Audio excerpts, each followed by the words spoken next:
Hello, welcome to Ed Talks with Khan Academy. We are excited to have you here as we talk to people who are influential in the education space. Today we're talking to Olav Schewe, who has a book coming out that we're looking forward to talking to about learning. Before we get started, I want to remind you first that Khan Academy is a nonprofit and we rely on donations from folks like you to help us do the work that we're doing. So if you have the ability to, whatever amount works for you, to help us continue on our mission, we really appreciate that support. We also, during COVID-19, have had some companies that have really stepped up and want to express our appreciation for them. Those include Bank of America, AT&T, Google.org, Novartis, Fastly, and General Motors. Thank you. Also, if you want to catch up on some of the video chats that you have missed, and maybe you're on the go and want to catch a podcast, you can catch them on the Homeroom with Sal, the podcast, wherever you get your podcasts, and find those and enjoy in your spare time or on the elliptical as I do.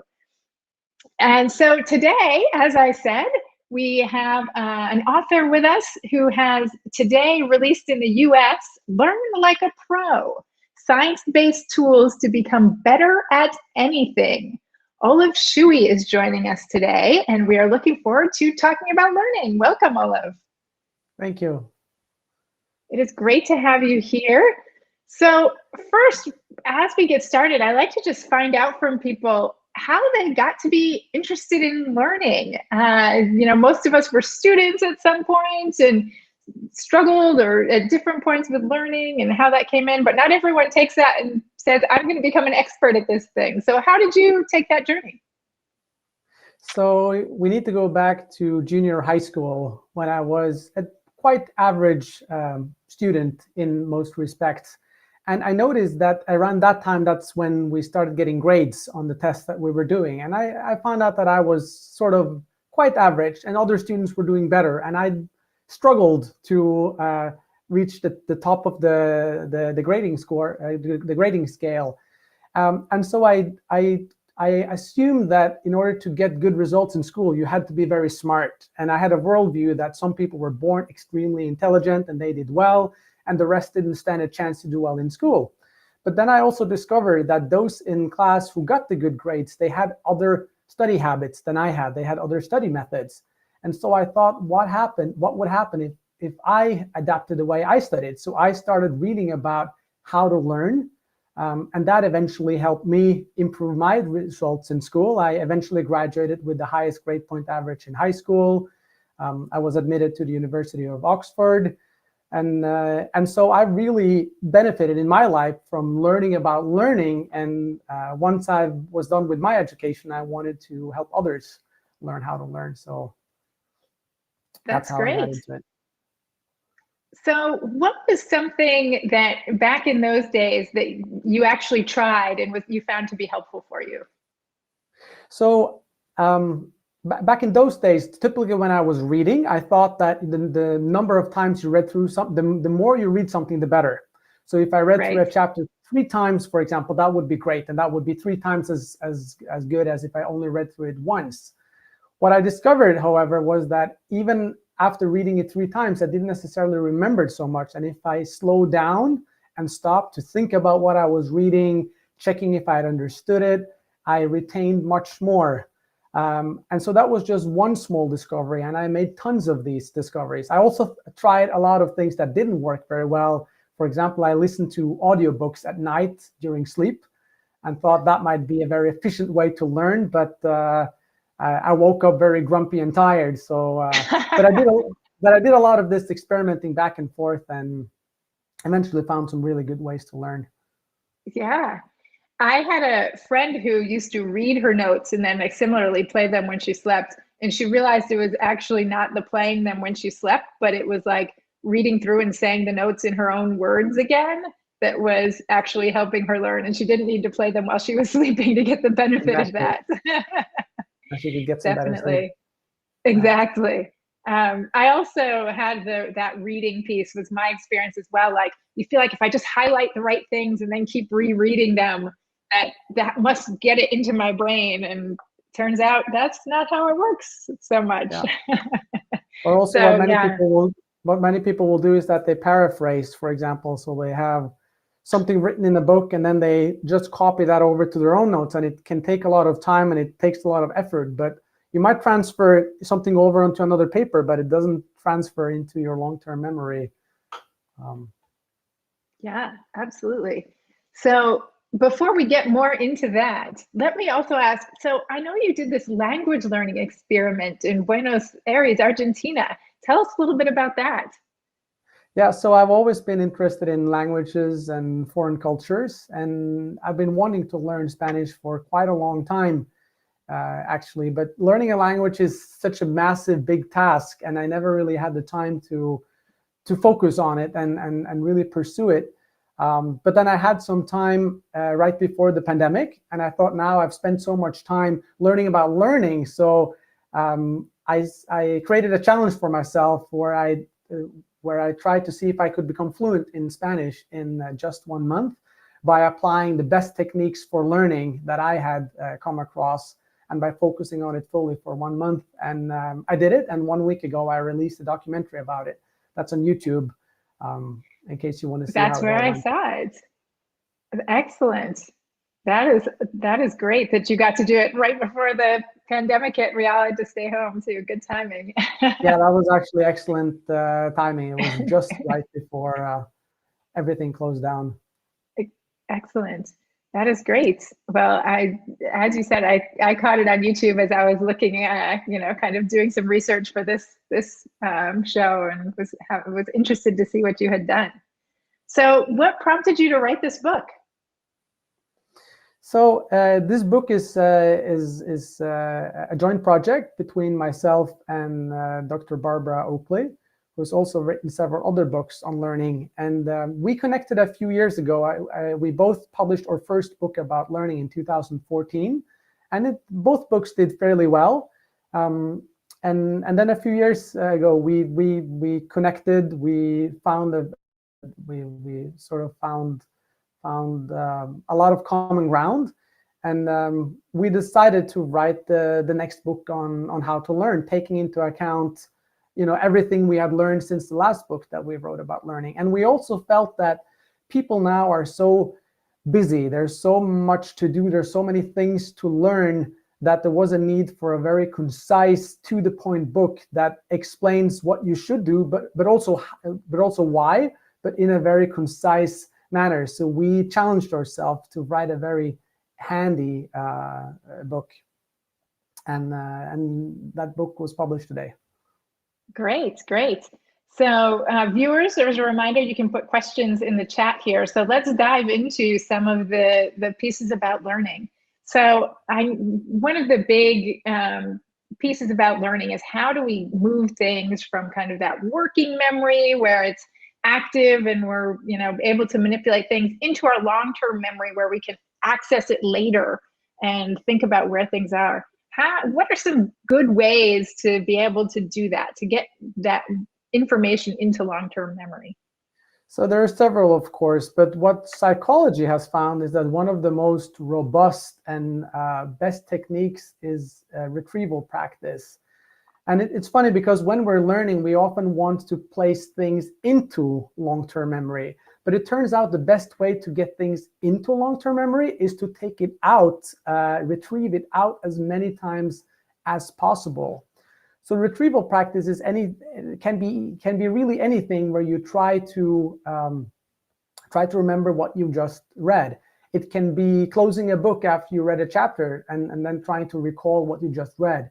It can be writing down what you've just learned.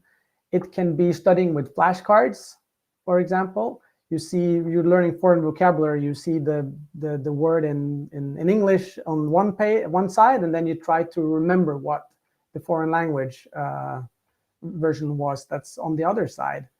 And you can also discuss with others, but then without too too much help just trying to recall from your own memory.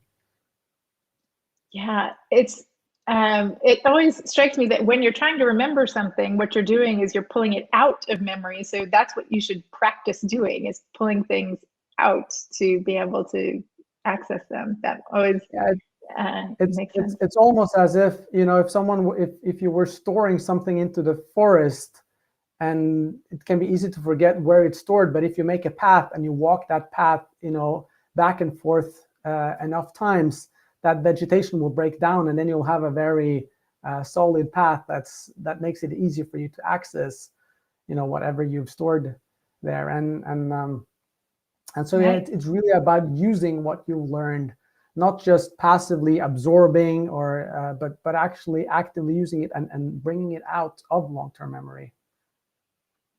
That makes sense. So I know that Dr. Oakley does a lot of neuroscience work, and there's a lot of, in the book, neuroscience basis for a lot of these things. What are some things that you found that kind of explanation for, that you found was really helpful in understanding why maybe something works for learning? Is there an example of where there's a good biological basis for the recommendation that you're making? Yes, I'd say, overall, and we put great emphasis on that in the book, also showing why certain techniques work.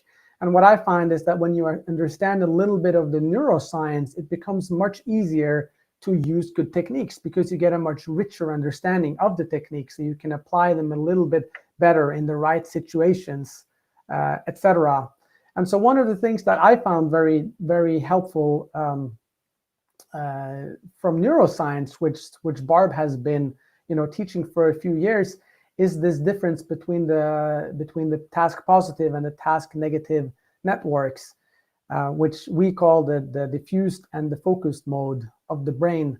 And basically what that means is that the brain has two different modes of thinking and learning. It has a mode which is very focused, which is when you're working actively to solve a problem or to think about something. But then it also has a mode which works when you are relaxing or when you are not focusing intently on something, which we call the diffuse mode. And it's easy to think that learning happens only when you're actively focused on something, you're trying really hard. But it turns out a lot of learning also happens when you're relaxing, because your brain continues to work on it. So many students will think that a good quality is to, don't give up and to persevere, even if you really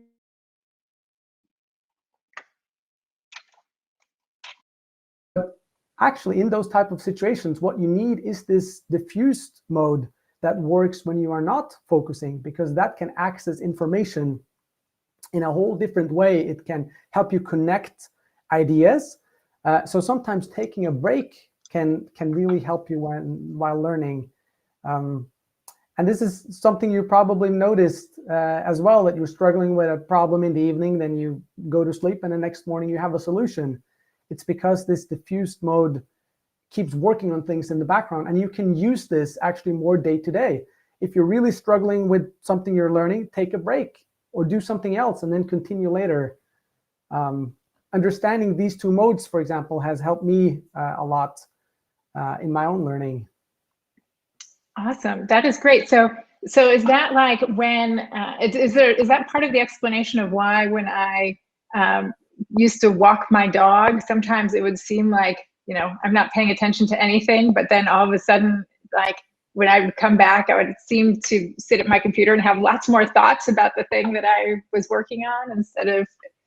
Exactly, because you might think that you're relaxing, you're taking a break, and you aren't, and in a way you are, but your brain continues to work with whatever you were doing before that break.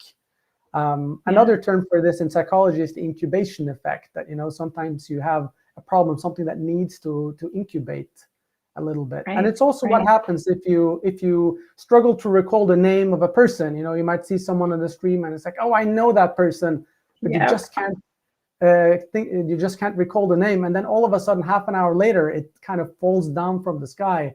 It's that diffuse mode that's been working in the background, trying to find the name within your long-term memory. Got it. So that kind of relates to a question that's just come in from Keldon Chen on Facebook that's asked, how can we balance our hobbies with our studies? And thinking about those two, maybe it's relating to those two modes, but also thinking about, as we think about how much time should we be studying and how much time should we be maybe doing some other things? Oh, that's a very good question. And it depends on many things, of course. But what we do know is that if you are learning a lot of new information, or a part of your brain called the hippocampus can get overwhelmed if you don't take breaks. So you might think that it's a good idea to sit for a very long stretch of time, but your brain struggles to process all of this information. And taking a few breaks helps your brain better store this information in long-term memory. So breaks are important for learning also from that perspective. And I think, how much time you should spend learning, it really depends on your ambitions and how much time you have, how difficult the material is.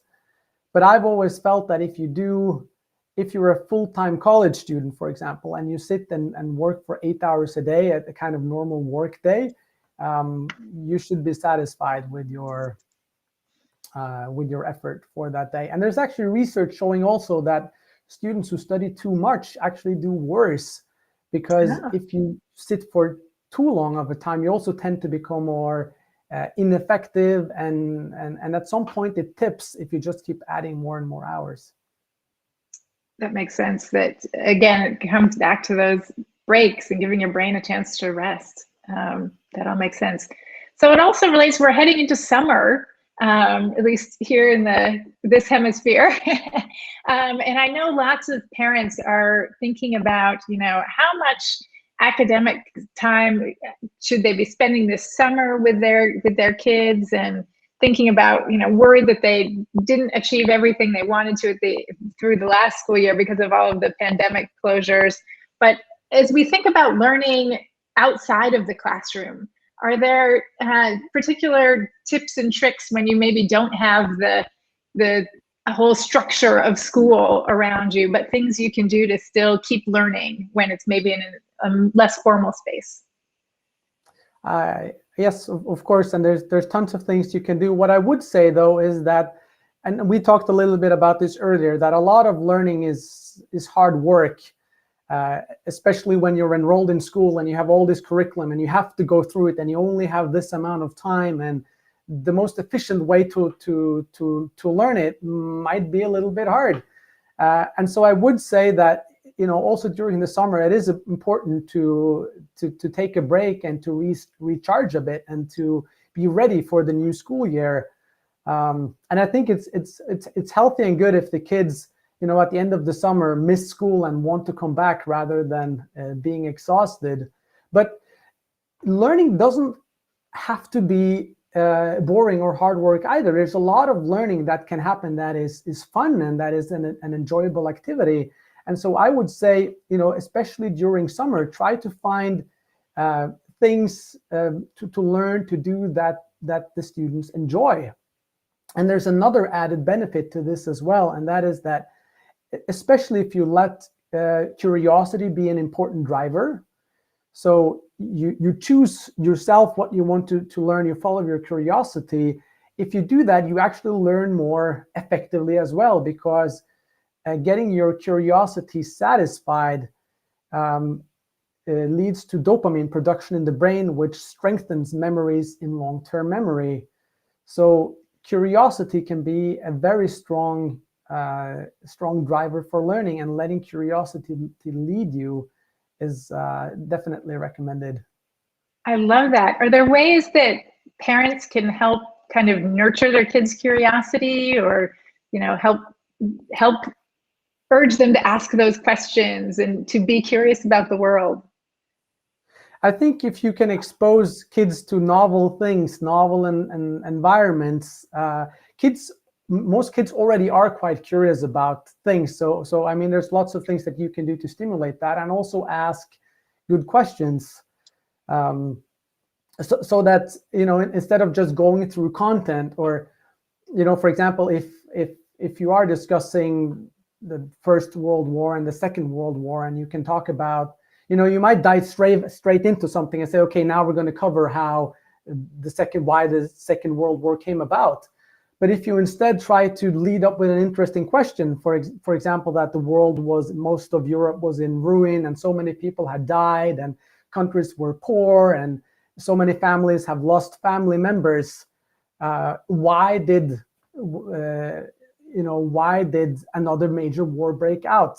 How could this happen when you were just barely recovered from another major war? So you try to find an angle to it where you can pose an interesting question, and then that curiosity is awakened. It becomes more enjoyable, and the learning is better as well, because once you got curiosity, information sticks better. Yeah, and adding really also. Go ahead. Adding choice, so there might be certain things that you cannot change. So we got to spend more time on this, and that's just how it got to be. But there's 1,000 ways that you could do that. So you could, for example, say, we should spend some time on this. Do you want to do this? Do you want to watch this documentary movie? Do you want to go to that museum? And do you want us to read this book together? Giving kids some choice is also a great way to boost motivation for something. So this ties well, I think that some of that might be some of the answer to this question. But from Facebook, Moniba Zishan asks, oftentimes it's a big jump for kids from elementary to middle school and then middle school to high school, where there's lots of rigorous homeworks and deadlines that kind of make them lose some of that interest in learning. Maybe even some of that curiosity we've been talking about. How can you work through that, and what would be your advice? Yeah, I mean, this is a real challenge, and research all around the world shows that the more years kids are in school, the less motivated they become. So the starting point isn't a great one, but of course there are many things that you can do, and research on motivation has come a long way too. For example, if you are surrounded by other people who are motivated for something, some of that motivation can transfer to you. That's called motivation contagion in psychology. And so, expressing some enthusiasm yourself with your kids for what you're learning, or teachers should keep this in mind too. If they are really excited about what they're teaching, they can actually increase the motivation in their students as well. So that's one thing. We already talked about I'll just choice. jump in and say that Sal always says the best way to communicate excitement about something is to actually be excited yourself about it. Totally makes sense. And I couldn't agree more, and neuroscience supports it. So, I mean, that's great. We already talked about choice. Perhaps you cannot decide, what we need to do, but you can give, but students cannot decide what to do, but you can give them choice in how to do it. And we also know that mastery is very important for learning, that students feel that they actually learn and they progress. So being a little bit, paying a little bit attention to students' needs and making sure they get the help to master new things is also very important. Because if students have too many bad experiences in a row, they might lose faith in themselves and their abilities to learn, and then they don't spend any effort, and then of course they don't learn, and then it's just a vicious circle. Right. Yeah, I talk a lot about in motivation research. There's this idea of if you think that you'll be successful when you do something, it's a lot more likely that you'll try to do that thing. And if you think you're not going to be successful, if you think you're going to fail, you're not going to be motivated to do that thing. So it's expectancy of success, which of course kind of makes sense if you just think about it. Who wants to do something you think you're going to fail at? But if we can help kids feel like they're going to be successful, there's something there. And there's a neural underpinning for this as well, because what gives you this energy to expel effort, to pursue a task, is dopamine. And dopamine is released in your brain. It gives you this just energy to act. But from an evolutionary perspective, it's not very efficient for us to be spending times on things that we will likely not be able to succeed with. So to protect our survival, If you are trying to catch an eagle flying high up in the sky by throwing rocks, you'll probably soon see that you cannot, that's not possible. You cannot throw rocks that high. And so your brain will want you to focus on something else, give up on that task and do something else that is worthwhile. So it will cut the dopamine supply and you will lose interest in pursuing that. And that's what happens when, in any type of activity, if we feel that, if we no longer believe that we can succeed, that dopamine level is quickly lowered in the brain, and then we lose the energy for it. Whereas if we, through either self-motivation or we have someone around us that gives us a little bit of help or believes in us, if we get instilled that belief again that we can do it, dopamine production goes up and we get that energy back. And then we actually succeed with it because we also have the energy to pursue. Fascinating. So we have a question about your book from Facebook. Manaz Leilani says, is Learn Like a Pro good for a fifth grader to read? If not, what would you recommend for young people to learn about how to learn? So for very young people, I would recommend my co-author's other book, Learning How to Learn. That book is especially written for kids and teens. It has a very simple and friendly language and lots of fun metaphors. It's probably a book many kids can read themselves, but definitely a book they can read together with their parents. So that would be my best bet for young learners. Great. So it seems to me that a lot of these things that we're talking about are skills to practice, the same way we practice other kinds of skills, like learning how to, ride your bike or do those kinds of things. Is learning to learn? Should we be having our kids practice learning behaviors in similar ways? Yes, we should. And I mean, there's good evidence that some students are better at picking up good study techniques and good study habits on their own. They're experimenting a little bit, they're reflecting about how they learn, and whereas other students might be stuck with very ineffective ways to study. But that doesn't mean that they can't improve, because they can also learn better techniques, but they need a little bit of extra help.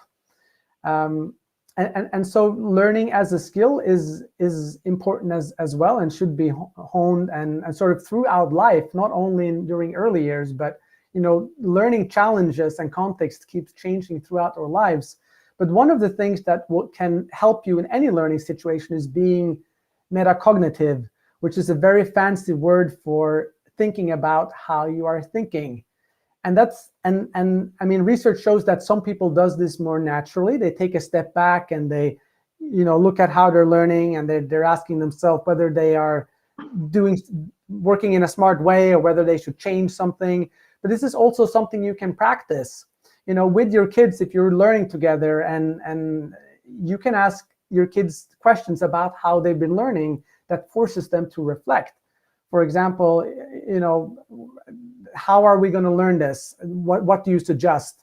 Why do you want to learn in that way? And after you've had a session, you can ask, how did you think that this went? Is there something you would have done differently next time? So often in education, we're very good at asking questions and about the content, but we should spend a little bit more time about the process of learning as well, how we are learning and reflecting and thinking about that too. That definitely makes sense. And that process of how did it go, it strikes me there's some potentially goal setting that is maybe helpful there too, about at the beginning, what do you want to learn, so that at the end you can say, did we get there, and where that is like that kind of goal setting and reflection helpful based on the research that you've seen? Yeah, that's normally part of it. So in the beginning, you set a goal, and you also try to understand what the success criteria is, or what you need to learn. And then you select some tools or some strategies, and which techniques you should use depend completely on the learning challenge itself. One technique might be great for something, but not work for something else. And that's also why it's important to think of learning techniques as a kind of toolkit, a mental toolkit that you keep developing. so that you have strong tools, but also the knowledge about when to apply them. And then typically at the end, you will look back and you will see whether you reached your goal and whether you selected the appropriate tool, or whether you would want to do something different another time.